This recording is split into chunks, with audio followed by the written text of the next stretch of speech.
accepting just it is what it is.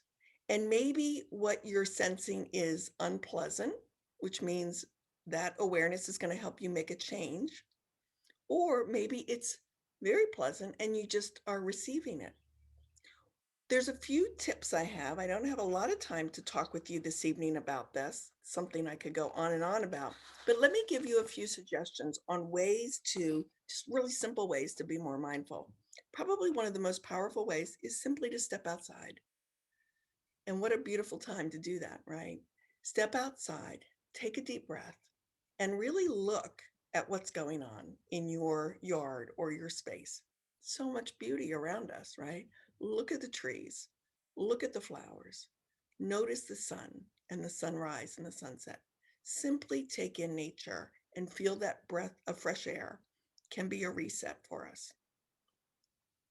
Another way to be mindful is to be present with whoever you are with. So for us in modern day times, that means put down the devices, put the phone down, turn off the screens, really focus on who you're with. And who you're always with is yourself, right? I'm here by myself. Feel, as I did earlier, feel the chair that you're in or feel your feet on the ground. Breathe, feel the breath. Creativity is also a way to be very mindful. Maybe you're like to dig in the dirt, or maybe you like to write or draw, cook. Sometimes we can really get focused on what we're doing when we're doing something creative. Even something like washing a dish can be a moment to be very present to what you're doing, your hands in the warm water. What does that feel like? All right, notice the sensations.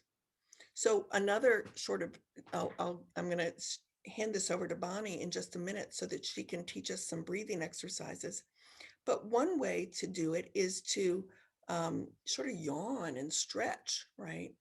For 10 seconds every hour. Can you imagine doing that? Stretching brings you into your own body. Dr. Sowers is going to teach us about this. So you're in for a treat tonight. There's lots of ways to be more present and more mindful of how you're taking care of yourself. Hopefully this sets the stage. I'm going to send you, or Christina will send you some more tips on how to be mindfulness, how to cultivate mindfulness in your day-to-day life. And it's been a pleasure talking with you. Feel free to reach out to me if you have questions about this. And with that, Bonnie is going to come on and walk us through a breathing exercise. So I'm going to go dark and Bonnie's going to come on. Thank you all. Thank you, Carol. That was very helpful information and a great way to set the stage. So breathing is something that we do naturally without even thinking about it. It just sort of happens. But if we take the time to become aware of our breathing, tune into its flow, we become more present. And the practice of yoga includes many breathing practices. And one of them is alternate nostril breath, which is the one I've adapted and will be leading you through this evening. And like many yoga practices, alternate nostril breathing can be done on its own just to help quiet and still the mind. And, when I was teaching therapeutic yoga for seniors and people with chronic conditions, this was always one of my students' favorite practices.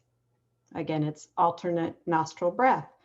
And so let's dive in and practice this easy way of doing alternate nostril breath. So settle into wherever you are. Carol helped us get started with that, with the centering and grounding.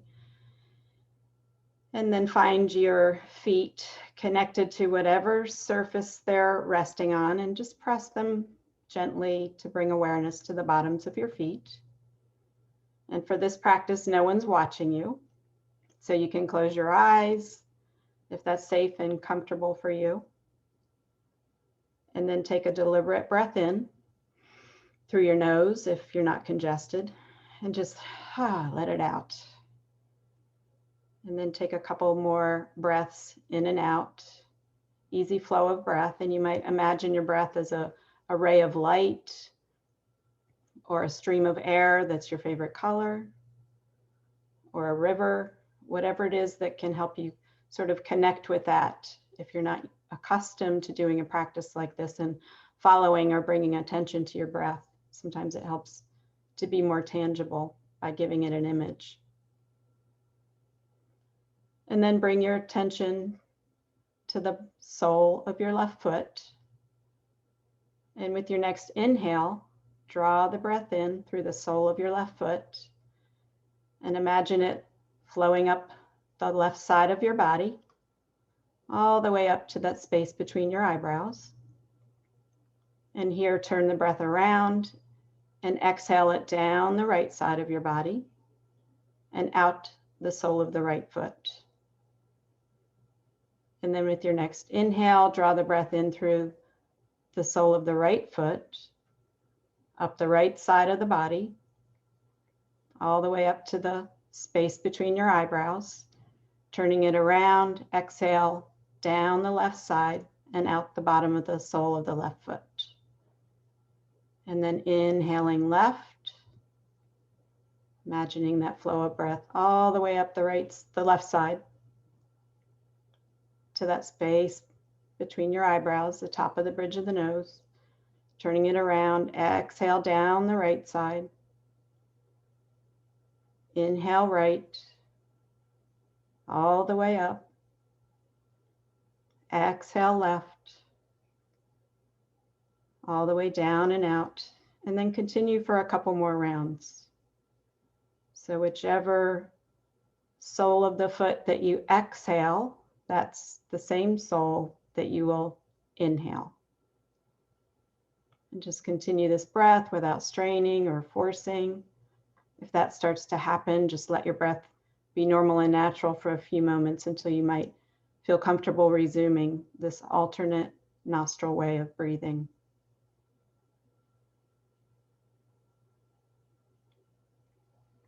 And then the next time you exhale through the left sole of the foot, just let the breath return to its normal, natural flow. Gently start to open your eyes if they're closed. And notice how you feel. And so the wonderful thing about this breath is that you can do this in any position, lying down, sitting, standing in the grocery line. And unless you close your eyes, no one will know that you're doing anything. And the benefits are that this breath can relax your mind and body. You might have noticed that a little bit. It can reduce anxiety and just promote an overall sense of well-being. Thereby you become more focused, more aware, and you can use this breath to help manage the daily stresses in your life by just taking a break every so often and bringing attention to this breath or just breath in general, as Carol talked about. So now that you're feeling easeful, hopefully, I'll turn it over to Dr. Eli to wake you back up with some movement.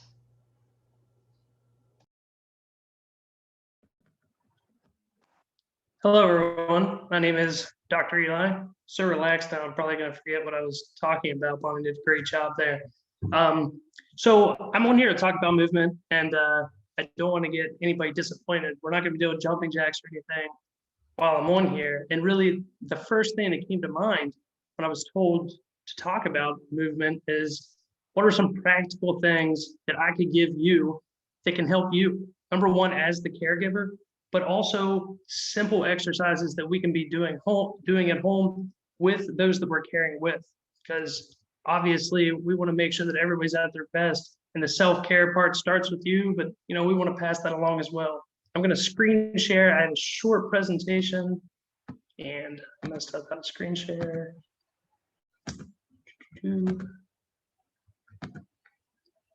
All right. So the importance of movement. I have a couple slides here on some statistics that are really unreal, things that you wouldn't really think of.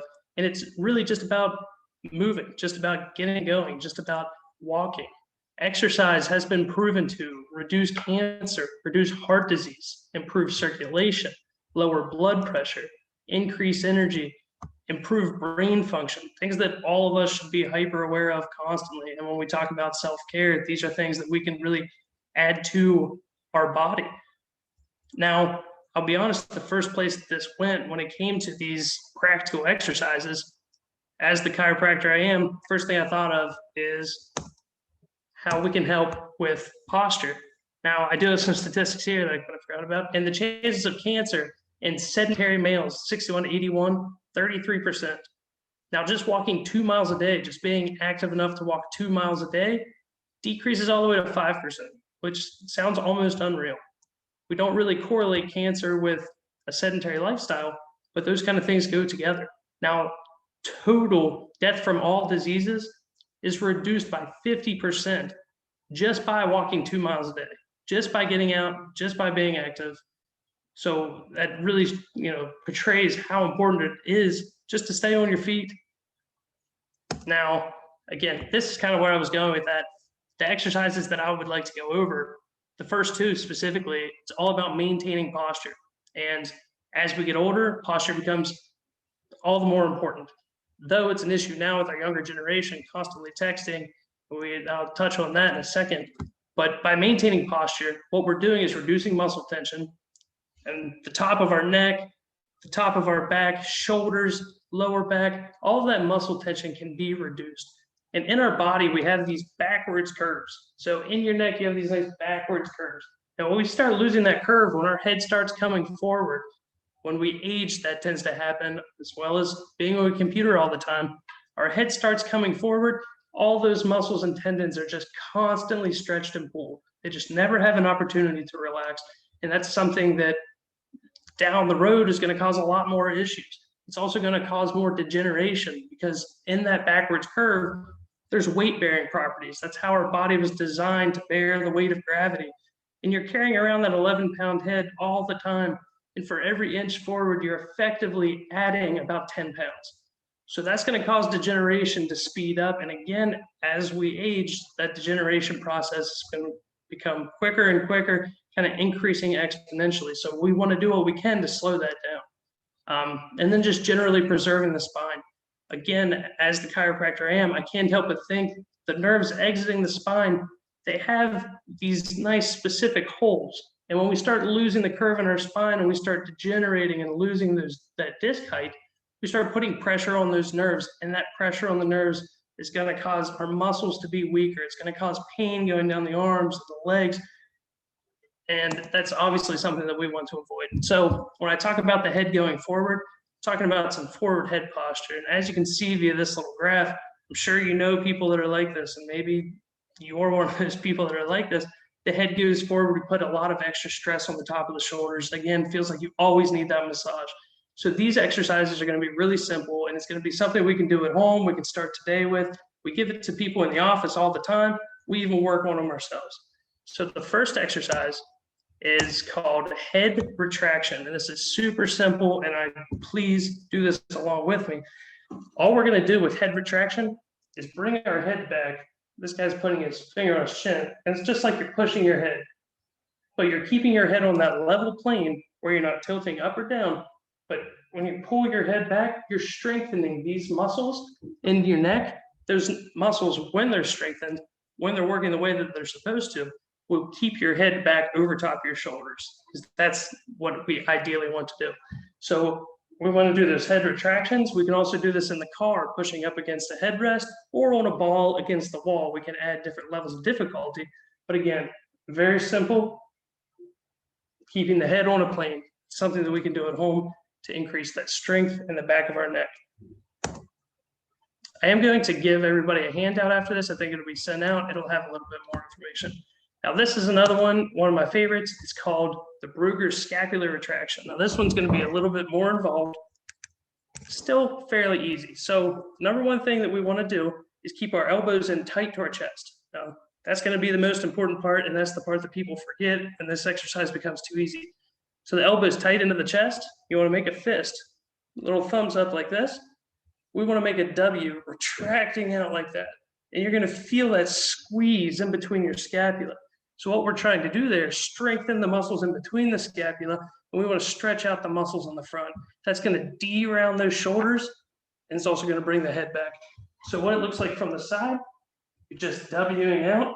You're going to feel that squeeze in between the scapula, and you want it to feel like you're trying to hold a piece of paper in there. So we want to do that for at least 3 sets of 10. And we can do that every single day. You can also add bands into that, making it more difficult. Really want to strengthen that inner scapular area. Now, the next 2 things I actually have a short video on, because I wasn't going to get on the floor and demonstrate it, but my yoga colleagues would be better at demonstrating. So this first one is called a bird dog. Now, this is a perfect exercise at really strengthening those low back muscles, the muscles surrounding the spine. This is going to do a lot to prevent low back pain, to prevent sciatic pains, if that's something you or your loved ones are dealing with. Bird dogs are one of my favorite exercises. I'm going to go ahead and play this.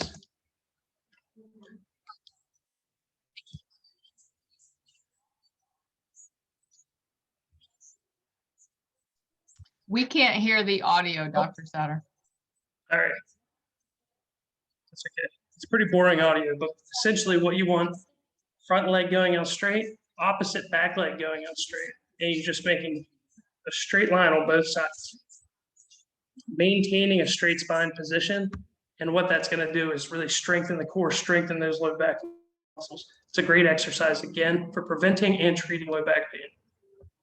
Now, the next exercise is definitely in the yoga realm. It's called cat camel. What this is a perfect way to increase the spinal mobility in that lower back. Again, when you're feeling tension constantly and you need to stretch it out, the cat camel is a perfect way to do that. Now, again, I'm not getting on the floor, but you're going to be on all fours, knees and hands. So I can hear the audio. So what you're going to do is round your back up, stretching it up, kind of like a cat, and then pulling it down, letting your stomach fall down to the ground.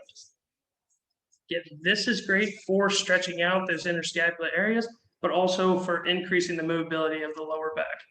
Again, this is something that we could do if you do 3 sets of 10 every single day. It's going to go a long way in your increasing your range of motion and decreasing any kind of low back pain.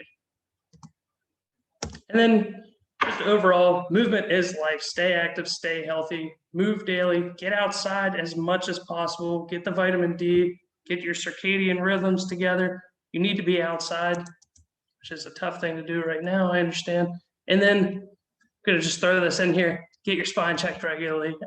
General practitioners, just like they are not heart surgeons, they also don't understand the spinal biomechanics as much, so please see your chiropractor, whether that be me or not. So I'm going to stop screen sharing, and thank you all for listening. If you have any questions, please ask. I'm going to go ahead and pass this on to Kim Wilson. Hello, everybody. Thank you so much for joining us, and thank you for the speakers who spoke to us this evening. Thank you so much for taking this time. I love so many incredible tidbits. So today I'm going to talk to you all about food and mood. Now, I have a very much, holistic approach to things, so it may be something that you've heard about. It may not be. So I'm going to do a screen share. I also commented below, if y'all look at the chat box down below, if you guys have any questions for any of the speakers tonight, please let us know. Feel free to just comment in that chat, and then I'm going to start this screen share, and then we're going to get started. So please let me know if y'all cannot see it, but let me get this going. Okay, so we're going to talk about food and mood.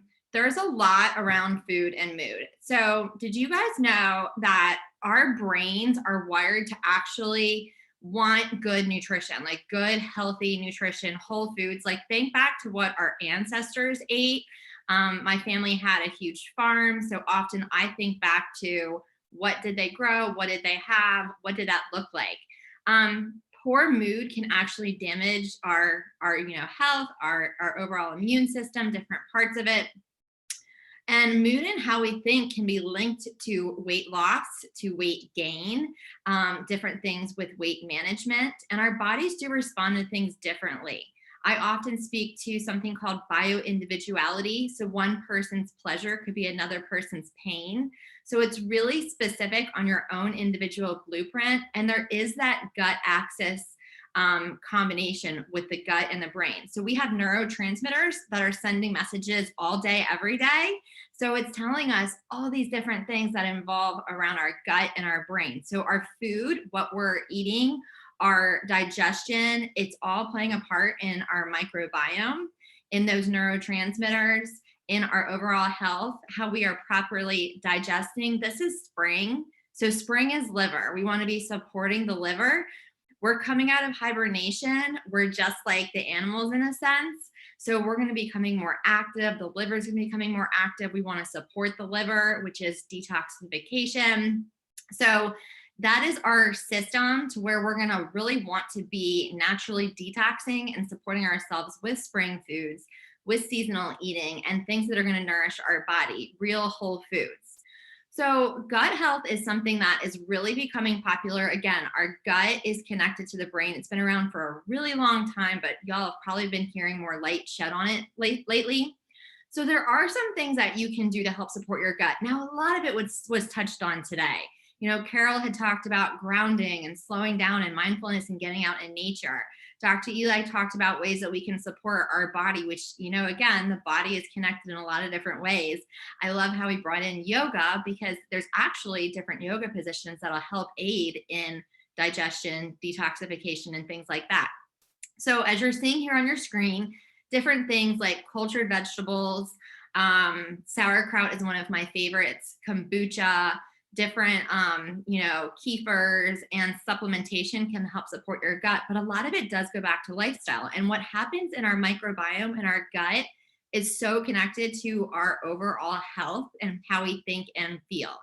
I know this is a lot of information, but if you guys have any questions, I welcome you to reach out to me at any time. But when we look at self-care and food, so we've been in this time that we're all experiencing, right? There's been higher anxiety.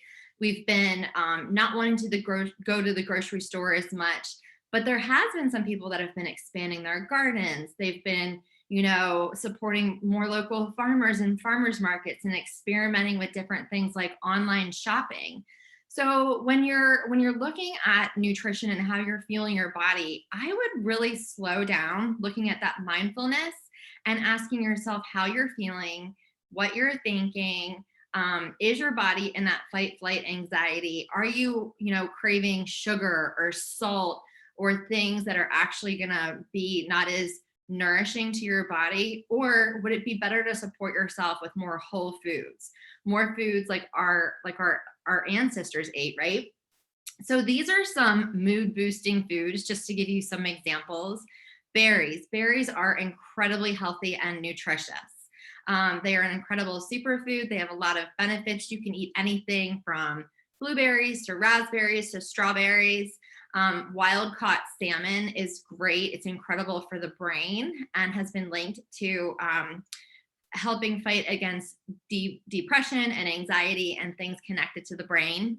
Raw nuts. Nuts are incredible. Brazilian nuts, cashews, walnuts, and avocado. Avocado is a staple in my kitchen. Not only is it an incredible fat source, but it is it's a great food to help support the brain as well.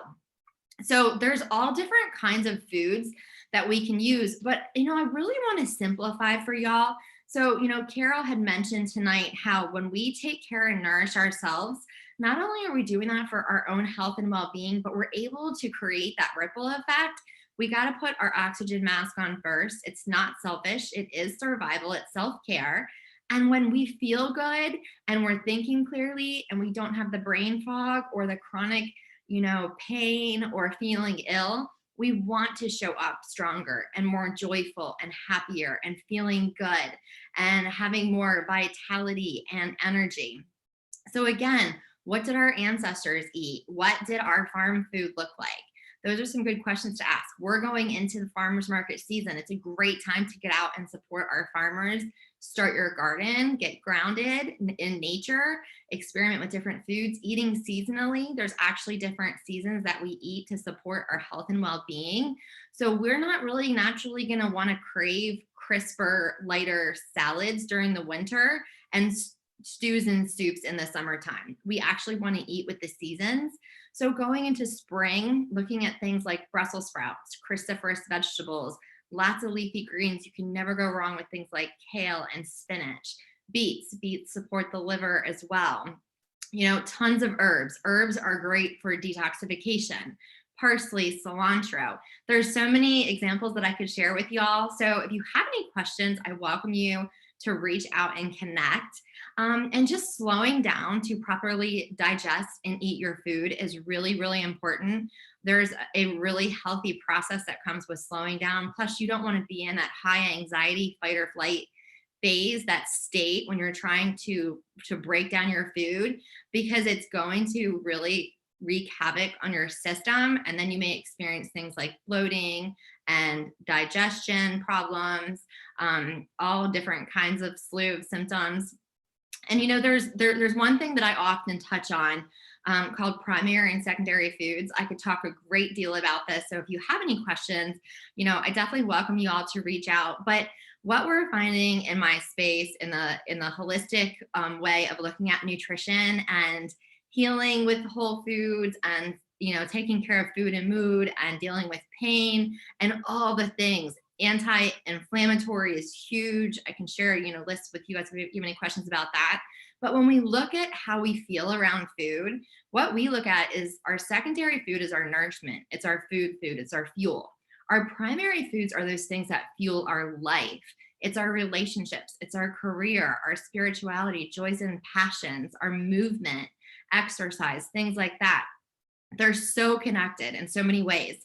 So I really reflect, y'all, the next time that you're having a craving, is it actually the food that you want, or is it something that's going on in your primary food? Or is it a craving that you're having because your body is so used to sugar? Sugar can be very hard on the body. It is able to get it out of the system, but there is a healthy way of doing it. I don't recommend just cutting it out completely. But this just goes to show us how food can impact us, how it can make us feel. It can affect our energy. It can affect our mood. It can totally interrupt our sleep patterns. We may wake up feeling exhausted and not be able to go to sleep. A lot of things around anxiety. So I know that we're seeing a lot around food now, but let's just keep it simple. Let's go back to the basics. After we conclude here today, I will send you all a worksheet for you guys to just evaluate your primary foods and just look at how that's playing a part in your secondary foods. And again, I welcome you all to reach out with any questions or concerns. I too have had quite a bit of a ride around nutrition and pain management and things like that. That's how I got into this, wellness industry. So I really resonate with y'all if you're trying to just figure out where to get started and feeling overwhelmed, but let's just go back to the basics and keep it simple. And again, if you have any questions, I welcome you guys to shoot some questions down in the box or reach out to any of the speakers. And thank you again for taking the time to share this evening with us. Thank you. Thanks, Kim. At this time, we'll let Kim take her screen down, and if the other panelists want to come back on the screen, I hope that you all are thinking of some questions for our panelists. Great information. I really appreciate hearing from all of you, and just doing the breathing exercise, sitting here in my chair, really made a difference. Really helps to slow when you're breathing and focusing on your breathing, your head can't race to all the million other places it wants to go. It's really profound. So if you have questions, please use that chat box below. Dr. Eli, one question that came in with the exercises, particularly is it bird dog and the other one, what if you can't get on the floor? Are you able to modify those? Can you do them in bed? Is there a different modification? Okay, so we can modify a few. Bird dogs specifically are a little tough. Now, if we were to do like planks, which is kind of a similar exercise, exercising similar muscles, we can do those on the wall, pulling our legs out to varying degrees to increase difficulty up to what we can't do. Number one, I would recommend trying to use yoga mats or maybe something a little more cushiony. Doing them that way on a bed might be a little difficult. You're adding extra core muscles there, but so bird dogs, maybe not necessarily, but there are certainly ways around that. And if anybody has any questions, I'd love to be more specific about it. Please ask me. And let me tell all of our attendees that we will be sending you, we have a screen at the end of the presentation with all of our speakers' contact information, but I'm going to email that to you as well with all of the handouts that they are providing. So I will put that together and send it to you. And you are welcome to reach out to any one of them to learn more about the services that they offer or to ask your questions. Another question, Carol, as a caregiver, how can I include my loved one in the mindfulness? It's really hard to get time to myself. Is there a way to incorporate the person I'm taking care of with mindfulness? Absolutely. Absolutely. So I think, that those three elements, attention, intention, and what was the other one I said? Attitude. That was the third one. Those three elements, you can do it with somebody else. Like I could be sitting right here. You could be sitting right here next to me, and we could be together saying, we're going to be present right now. If you're holding someone's hand, think about really just feeling that person's hand in yours. Stroking somebody's back, touch is so very important for all of us. It's one of the things we've been craving so much in COVID. So if you're comfortable with, rubbing someone's back or patting their shoulder, but it's really about coming into the moment and not maybe talking even, right? It could be a very quiet thing. And to be okay with that. I think a lot of us rush ahead because we're uncomfortable with silence, or we're uncomfortable with pregnant pauses, if you will. So just normalize it. Like we're just going to sit here and breathe together for a few minutes. I hope that's helpful. I feel so relaxed just talking and thinking about it, right? We're always thinking I was really struck by that, Carol. I am constantly thinking ahead what I have to do and obsessing about what I've done or didn't do or need to do. So really just stopping your brain, breathing, Bonnie, and just being in the moment to think about holding someone's hand, anyone's hand, and just really focusing on how that's feeling at that very moment in time is very powerful. Yeah. Thank you.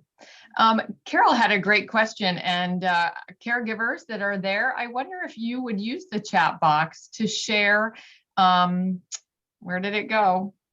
What gets in the way of self-care? We know that this is not easy. As Carol said, the fact that you are here is huge, and you should be really proud of yourselves for doing that. But what are the things that make it hard for you? So use that chat button and you can type those in. And while we're doing that, Bonnie, I have another question for you.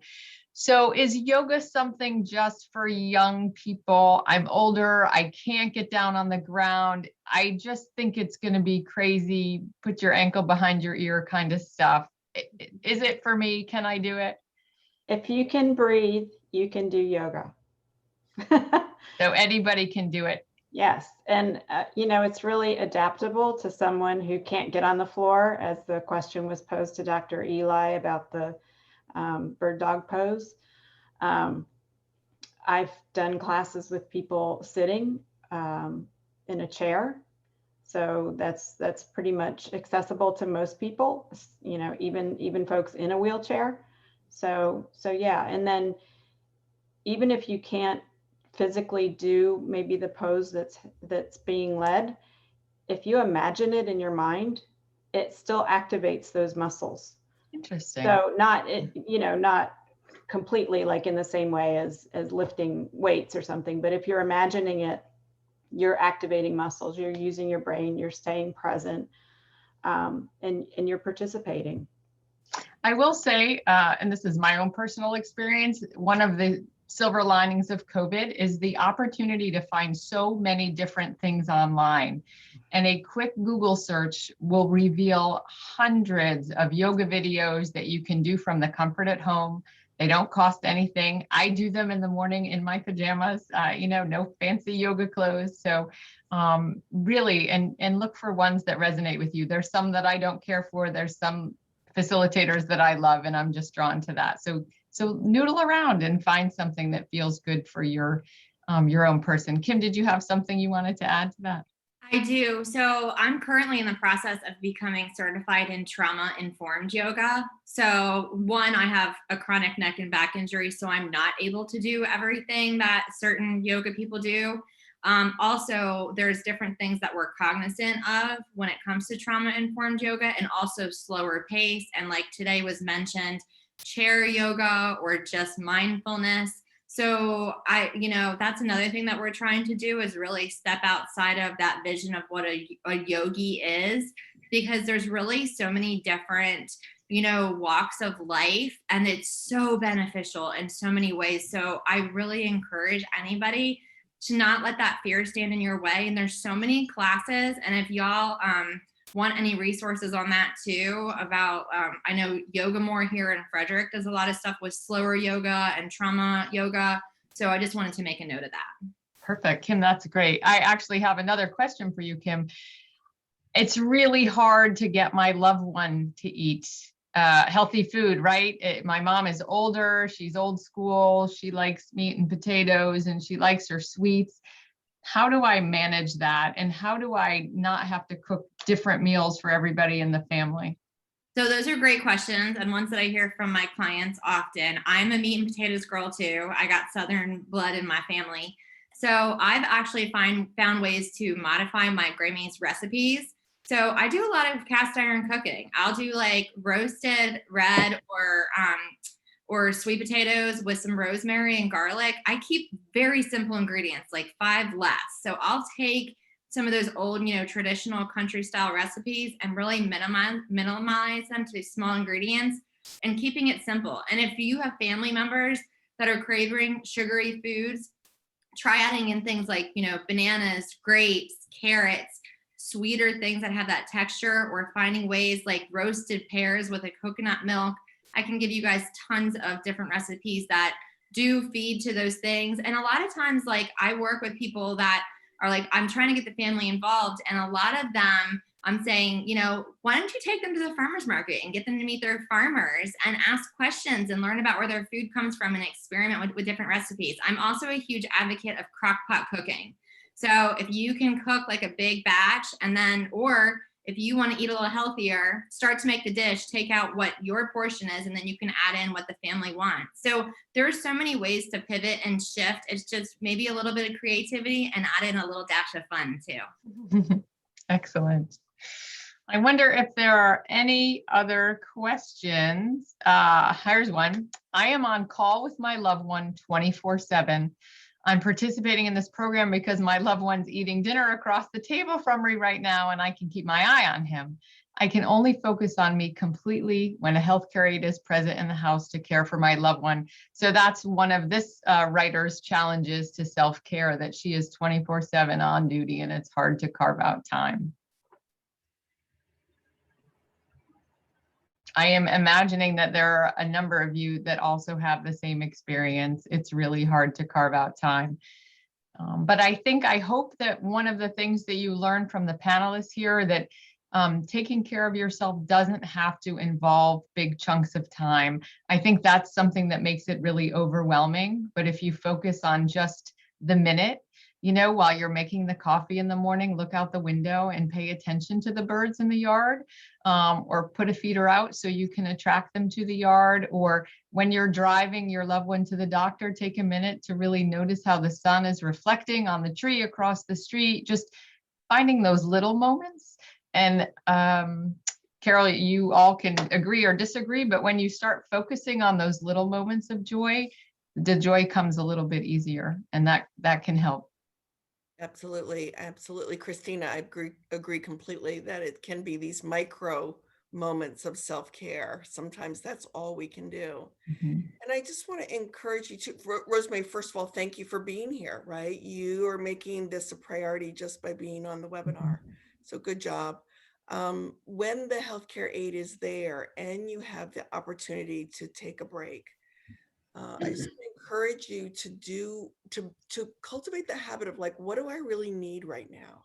What would be most helpful to me right now? And maybe it's going to be sleep, right? Or maybe it's going to be some nutritious food, like Kim said, or some stretching, like Dr. Eli, or breathing. It could be any number of things, but this question of what do I need is key to self-care, because it is different for different people, and you're in a unique situation, right? So just, I want to encourage you, when you have the opportunity, to ask yourself, all of you, all the listeners, to cultivate that habit of what do I need? What would benefit me right now? And then give it to yourself in those micro amounts. So I don't know if anybody else wants to add anything to that. I'm going to read if no one else on the panel has anything. Someone else has written in about one of her challenges, and she's finding time for physical activity, but really feeling overwhelmed mentally. It's become quite depressing. And that's an unfortunate but real fact. And I think, so that goes back to what I was talking about earlier about we're going into liver season. This is spring. So spring's about creativity, fun, embracing joy. So really kind of working on slowing down and getting out of our head a little bit, getting grounded. Like, nature is wonderful right now. And it doesn't have to be running a marathon. It can be like a 5-minute walk. But making things fun, maybe finding a friend, penciling it in, like something, that would be exciting to do, but you're actually supporting the body right now going into spring to get in movement. And if you want to speak to anything around where you think maybe you're having that mental frustration coming from, but I would really embrace joy and fun right now, getting creative. Nature's huge right now, and just really keeping it simple. Great advice, Kim. And Monica, I would just add to that, I understand that being overwhelmed is, it's sometimes hard to do things when you're overwhelmed, right? Mhm. So again, it's, building on what Kim said, just finding what's right for you, what will ease your sense of overwhelm. And it might be talking to a friend, it might be journaling, it might be being in nature, like it could be any number of things. But again, knowing what is going to ease my overwhelm right now, and taking a step towards that. So sometimes it's as simple as I'm going to sit here and give myself a hug. So I think any of us would welcome you talking to us if you feel like reaching out after this program. Absolutely. And I'll don my social worker hat and say, there's no shame in reaching out to a clinical specialist as well. Sometimes having a private, unrelated person who you can speak to honestly and privately to just share what's on your heart can really help to put things in perspective and help give you some direction to get you out of the funk. Sometimes we can do it ourselves, and sometimes we need a little extra help. So there's certainly nothing wrong with that. Anybody else have any questions, or do our panelists have anything else that they would like to add before we close out tonight? What a great presentation. I'm so thrilled to have all of you, our guests and our panelists here. Really appreciate it. Christina, I would just say kudos to Monica for doing that physical activity. Mm-hmm. But maybe if that's feeling overwhelming, maybe adjust that physical activity, because sometimes when we're overwhelmed and stressed, moving, doing something powerful or fast is not the answer in that situation. Maybe slowing down and doing more of a yogic practice, something different physically that's opposite of what's sort of amping you up, maybe. Interesting. Good idea, Bonnie. Thanks. And one thing I just want to note, and I hear this often with clients, is that when they think of self-care, they think that it has to be expensive and overwhelming. One of the things I've been doing lately that one supports detoxification and spraying and really getting movement in the body is hot Epsom salt baths safely, not too hot, but different things like that. So it doesn't have to be like a bunch of rigorous activity. It could be a hot Epsom salt bath and just a little bit of stretching. And Epsom salt, right? You can buy it right at the pharmacy. Surely you can buy it online. They probably even have it in the health and beauty section of the grocery store, right, Kim? Yeah, Nothing fancy. CVS, Wegmans, Walmart. I get mine on Amazon. I can share a link for a really good one too. I can share it in the email. But yeah, there's so many different kinds. Excellent. Thank you. Well, we are pretty close to 6 o'clock. We did it. Thank you all for being efficient. Thank you to our participants. We're going to go ahead and put up a screen again with all of the speakers' contact information, and I will email that out to all of you along with the handouts that they've promised. If it's not this evening, it'll be first thing tomorrow morning. I want to give a shout out to Bonnie and Care Patrol of Central Maryland and Loudoun, Virginia. Again, if you are contemplating nursing home or assisted living placement or just have questions, Bonnie is a fantastic resource.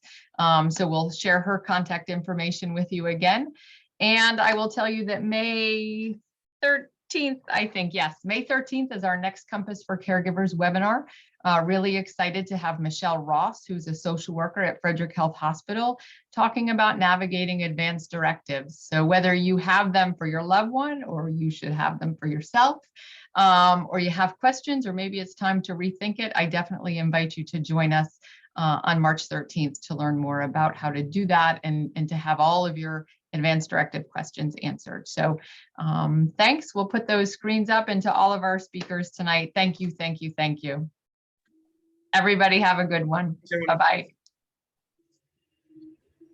Bye-bye.